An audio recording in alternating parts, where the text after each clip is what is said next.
بداو عاوتاني ناري كل شيء كيجري، والحكم تا هو كيجري، والمدرب كيجري، والكره غادا كتبومبا، والجمهور ساهي وكيتفرج كيخمم. ناري بداو عاوتاني، بدا الفراب نو كادري، وبدا الطاكلاج من اللور، وبدات داك التجميع على كره ديال التيست النهار الاول. ناري بداو عاوتاني. على بعد 3 الأسابيع من انطلاق البطولة الوطنية، والوقت اللي كتسنى فيه جماهير فريق رجاء الرياضي البيضاوي الجديد حول الانتدابات، كتخرج الإدارة ديال فريق رجاء الرياضي البيضاوي ببلاغ اللي كيأكد بانعقاد الجمع العام يوم السبت 31 غشت. كيأكد أيضا بأنه غادي تجرى انتخاب أعضاء المكتب التسييري الجديد. فأول حاجة، السلام عليكم ومرحبا بكم معنا في قناة أخبار رجاء العالمي. كما العادة غنخليكم معنا نطرو ونبداو الحلقة ديالنا.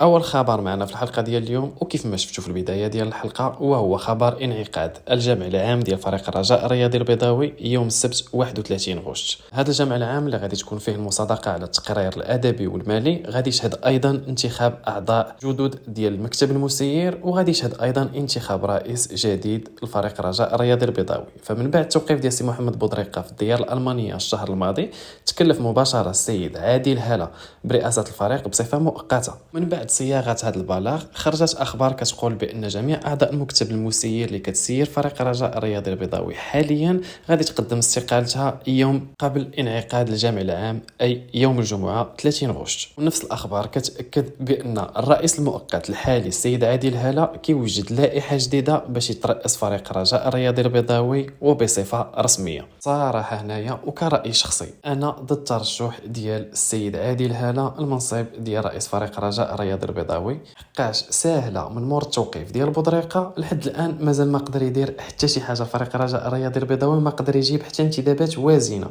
لا الساك الا كان ديك الساعات رئيس وما كتحملش عليه الصفه ديال المؤقت. والا طرحتي نفس التساؤل اللي طرحت حتى انايا، وهو شكون يقدر يسير فريق الرجاء الرياضي البيضاوي، فنقدر نقول لك بانهم كاينين بزاف ديال لي بروفيل اللي يصلحوا. على سبيل المثال لا الحصر، اولهم مولاي حفيظ العالمي، الغني عن التعريف والمصنف 38 افريقيا كاغنى ملياردير وهو رجاوي قح.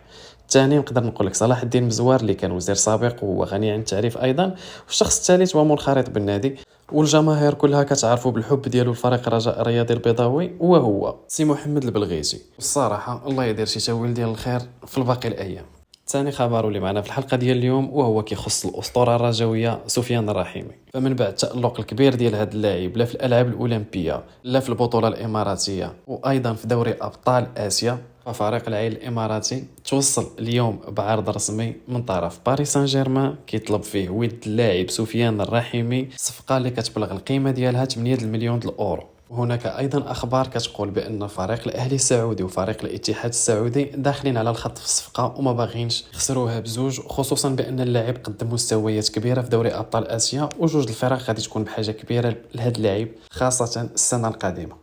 ثالث حاجه معنا في الحلقه ديال اليوم هي صراحه ماشي خبر، ولكن هي واحد الرساله اللي بغيت نوجهها للمكتب المسير ديال فريق الرجاء الرياضي البيضاوي، وبغيت نقولها حتى للجمهور حتى هو الصراحه باش تكون في راسو. لحد الساعه ومنذ اعتقال بودريقه ما سمعنا حتى شي انتداب.